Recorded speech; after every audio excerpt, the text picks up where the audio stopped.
అభివృద్ధి ధ్యేయంగా పనిచేస్తున్న 24వ వార్డు కౌన్సిలర్ అభ్యర్థి సాహు శ్రీలతను అధిక మెజారిటీతో గెలిపించాలని ఎంపీ కొండ విశ్వేశ్వర్ రెడ్డి వెల్లడించారు. రాష్ట్రంలో కాంగ్రెస్ పార్టీ గెలిచిన తర్వాత ఎలాంటి అభివృద్ధి జరగలేదని, కాంగ్రెస్ పార్టీ గెలిచి లాభం లేదని ఎంపీ కొండ విశ్వేశ్వర్ రెడ్డి వెల్లడించారు.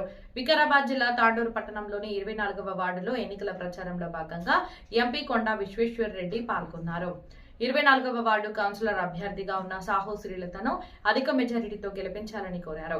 గత ఎన్నికల్లో కౌన్సిలర్ గా గెలిచి వార్డుల్లో అభివృద్ధి చేశారని, ఈసారి కూడా ప్రజలు ఆశీర్వదించి సాహు శ్రీలతను గెలిపించాలని అన్నారు. కేంద్రంలో ఉన్నది బీజేపీ పార్టీ అని, బీజేపీ పార్టీ ద్వారానే హైవే రోడ్లు నిర్మించడం జరుగుతుందని వెల్లడించారు. ముఖ్యమంత్రి రేవంత్ రెడ్డి తెలంగాణ అప్పుల్లో ఉందని వెల్లడించడం సిగ్గుచేటని, అప్పుల్లో ఉన్న కాంగ్రెస్ పార్టీ మరి ఏ విధంగా రాష్ట్రాన్ని అభివృద్ధి చేస్తుందని ప్రశ్నించారు. ఈ కార్యక్రమంలో బీజేపీ పార్టీ సీనియర్ నాయకులు, కార్యకర్తలు, మహిళలు అధిక సంఖ్యలో పాల్గొన్నారు. అది తండ్రి కొడుకుల పార్టీ. ఇక్కడ లేదు, అక్కడ లేదు, ఎక్కడ లేదు. కాంగ్రెస్ పార్టీ ఏమో ఇప్పుడే శ్రీలత గారు చెప్పింది ఏంటంటే ఇది ఇస్తా అది ఇస్తా అని ఇస్తా అంటారు. ఇప్పుడు అంటున్నారు నన్ను కోసినా ఒక్క పైసలు లేదు అంటున్నారు. అందుకే బీజేపీ అభ్యర్థులను గెలిపి మన అభివృద్ధి కొరకు, మన పిల్లల కొరకు, మన కొరకు గెలిపియాలి. భారత్ మాతకి. వాళ్ళు భూ కబ్జాల కొరకు, కరప్షన్ల కొరకు దిగజారినారు. కానీ మన అభ్యర్థులు అయితే ఒక క్లీన్ చిట్ ఉన్న అభ్యర్థులు, ఒక వైట్ పేపర్ ఉన్న అభ్యర్థులు. వాళ్ళు ఈ వార్డు కొరకు ఇంతకు ముందు కూడా కౌన్సిలర్ ఉండే. మీరు మొట్టమొదటిసారి కౌన్సిలర్ కేవలం మంచి కుటుంబం నుంచి వచ్చినారు. వాళ్ళని గెలిపించాలి. కానీ వాళ్ళని ఎందుకు గెలిపించాలి? నా కొరకు కాదు, ఇక్కడ కండువేసుకున్నందుకు కాదు, మోడీ గారి కొరకు కూడా కాదు, దేశానికి కొరకు. ఎందుకంటే దేశాన్ని రక్షించటైనా మోడీ, మన భారతీయ జనతా పార్టీ దేశాన్ని ఆదుకుని డెవలప్ చేస్తున్న వ్యక్తి మోడీ గారు, బీజేపీ పార్టీ. అక్కడ ఉంటే లాభం. ఇక్కడ కూడా నన్నేమో ఓటేసి ఢిల్లీ పంపించిండు. ఇక్కడ ఉంటేనే ఈ కాలనీ అభివృద్ధి, ఈ వార్డు అభివృద్ధి కావాలంటే దాన్ని గెలిపించాలి. వాస్తవంగా నాకు అనిపించింది ఏంటంటే నేను ఎంపీగా ఎలక్షన్ కొట్లాడినప్పుడు చాలా బీజేపీది వేవ్ లేకుండే, కానీ అప్పటికిప్పటికీ ప్రజలలో వచ్చింది. అందుకే నాకు నమ్మకం ఉంది ఇద్దరు అభ్యర్థులను గెలిపిస్తాను. ఆ నమ్మకం ఎందుకు వచ్చిందంటే ప్రజల నమ్మకము బీజేపీలో వచ్చింది. వాళ్ళు ఎన్ని పైసలు పెట్టు, ఎన్ని పెద్ద పెద్ద బండ్లలో ప్రచారం చేయండి, కానీ ప్రజల నమ్మకం అయితే మోడీ మీద, బీజేపీ మీద. వీళ్ళు మోడీ అభ్యర్థులు ఇద్దరు. నేను ప్రతి ఏడాది 3-4 సార్లు కలెక్టర్ తోటి, అందరు ఆఫీసర్లతో కూర్చొని మొత్తం జిల్లాను రివ్యూ చేస్తాను. 3 మున్సిపాలిటీస్ ఉన్నాయి, వికారాబాద్, తాండూరు, పరిగి మున్సిపాలిటీలను కూడా నేను రివ్యూ చేస్తాను. ఇక్కడ తాండూరుకు అభివృద్ధి కొరకు లైట్లు పెడతాను కన్నా, రోడ్ల కన్నా, మోరీల కన్నా పైసలు ఎక్కడి నుంచి వస్తున్నాయి, ఎంత వస్తున్నాయి. మొట్టమొదటి చెప్పింది ఏంటంటే 9 కోట్లు వస్తున్నాయి. ఎక్కడి నుంచి వస్తున్నాయి అంటే మా వికారాబాద్ ప్రజలు పన్నులు మంచిగా కడతారు, ఇంటికి హౌస్ ట్యాక్స్ కడతారు, కరెంట్ బిల్ కడతారు, నీళ్ళ బిల్ కడతారు, కరెంట్ బిల్ కడతారు. ఇక్కడ ఎంతోమంది దుకాణదారులు ఉన్నారు, వాళ్ళు ఆ దుకాణం కొరకు ట్రేడ్ లైసెన్స్ కడతారు. ఇవన్నీ 9 కోట్లు వస్తున్నాయి. సరే, మరి ఇంకెక్కడి నుంచి వస్తున్నాయి? సరిపోతాయా ఇంత పెద్ద నగరాన్ని 9 కోట్లు? కేంద్ర ప్రభుత్వం, రాష్ట్ర ప్రభుత్వం కూడా ఇవ్వాలి కదా. కేంద్ర ప్రభుత్వం 11-12 కోట్లు ఇస్తున్నది.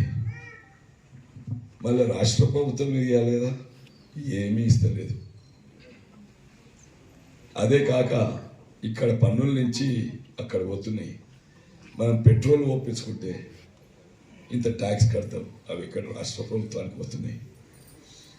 ఇక్కడ ఎంతోమంది తాగుడు అలవాటు చేసిండు, దాని మీద రాష్ట్ర ప్రభుత్వానికి పోతున్నాయి. తాండూరు మళ్ళీ మనం సబ్బు కొన్నా ఏం బట్టలు కొన్నా ట్యాక్స్ ఉంటుంది, అది రాష్ట్ర ప్రభుత్వం కొంటుంది.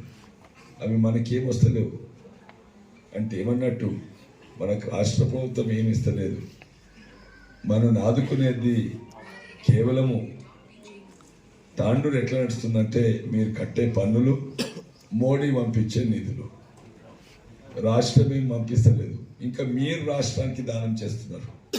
తాండూరు ప్రజలు ఇదేం న్యాయమైన? రాష్ట్రము తాండూరుని ఆదుకుంటుందా? తాండూరు రాష్ట్రాన్ని ఆదుకుంటుందా? ఇదేం న్యాయం చెప్పండి. లెక్కలు చూడండి. మీడియా మిత్రులు, నేను దిశ మీటింగ్లో ఇవన్నీ అడిగినాను. అయితే తాండూరు ప్రజలు అక్కడ హైదరాబాద్ ఉన్న కాంగ్రెస్ ప్రభుత్వానికి పన్నులు కడతా ఉన్నది, వాళ్ళు ఇచ్చేది ఏం లేదు. ఇక్కడ వస్తుంటే వికారాబాద్ నుంచి వస్తుంటే సగం దూరం మంచిగా ఉన్నది రోడ్డు, అరే మంచిగా ఉందిరా అనుకున్నాం. కాగానే మళ్ళీ గుంతలు అంతవరకేమో మోడీ గారు ఇచ్చిన రోడ్డు, దాని తర్వాత రాష్ట్ర ప్రభుత్వం ఇచ్చిన రోడ్డు. ఇప్పుడు ఆ రోడ్లు ఇస్తేందుకు, చెడ్డ రోడ్లు ఇస్తేందుకు కూడా పైసలు లేవు, ఆ రోడ్ల గుంతలు నింపేందుకు కూడా పైసలు లేవు. అటు నుంచి వచ్చే హైవే ఎక్కడి నుంచి, మహబూబ్నగర్ నుంచి, తాండూరు నుంచి ఇక్కడ సేలంక మనగిరికి పోయే హైవే కూడా మోడీ గారు పంపించింది.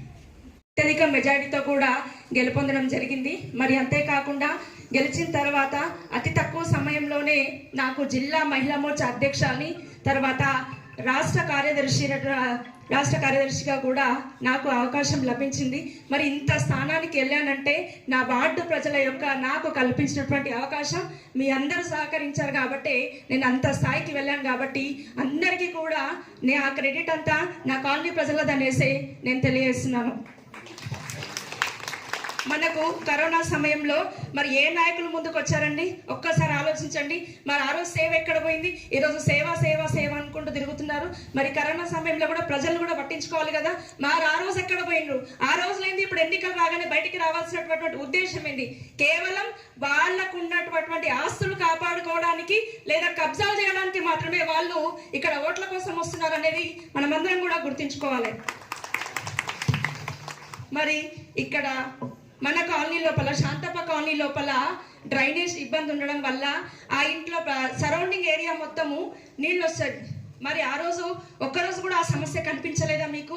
మరి ఆ రోజు ఒక్కరోజు కూడా బయటకు వచ్చి ఏమైంది, మరి దీనికి ఏమైనా సొల్యూషన్ చేద్దామని కూడా రాలేరు.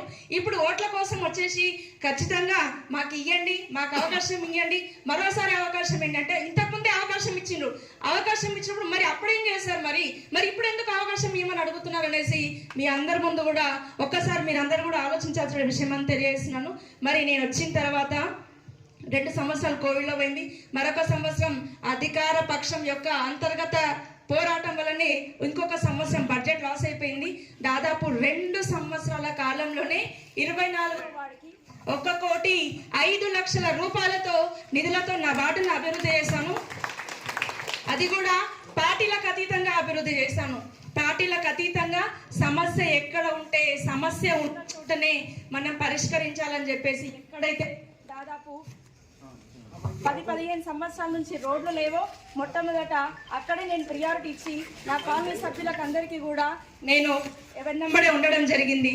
మరి ఎంపీ గారు కూడా మాకు మన మల్లెడిపల్లి దొడ్ల చావలు ఎక్కడ ఉన్నారు? చాలా సార్లు మనం వెళ్ళామా లేదా? మనకి ఆఫీస్కి వెళ్ళాం, ఎమ్మెల్యే దగ్గరికి వెళ్ళాం, ఎవ్వరు కూడా స్పందించలేరు. నేను సార్ మనకు మా మల్లెడిపల్లి ఏరియాలో చీకటి ఉంది సార్, ఇబ్బంది అవుతుంది అంటే ఇమ్మీడియట్గా ఎస్సీ గారికి ఫోన్ చేయగానే మనకు 15 స్తంభాలు వచ్చినాయి. అది మన ఎంపీ గారు ఒక ఫోన్ చేయగానే 15 స్తంభాలు వచ్చినాయి.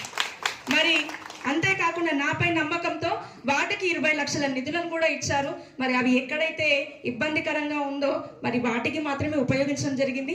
మళ్ళీ కూడా సార్ గారు చెప్తున్నారు, ఎవరైతే కౌన్సిలర్స్ మరి గెలుస్తారో వారికి ఖచ్చితంగా రాగానే 10 లక్షల రూపాయల నిధులను కూడా ఇస్తామని చెప్పినందుకు వారికి మనస్ఫూర్తిగా పేరున ధన్యవాదాలు తెలియజేస్తున్నాను.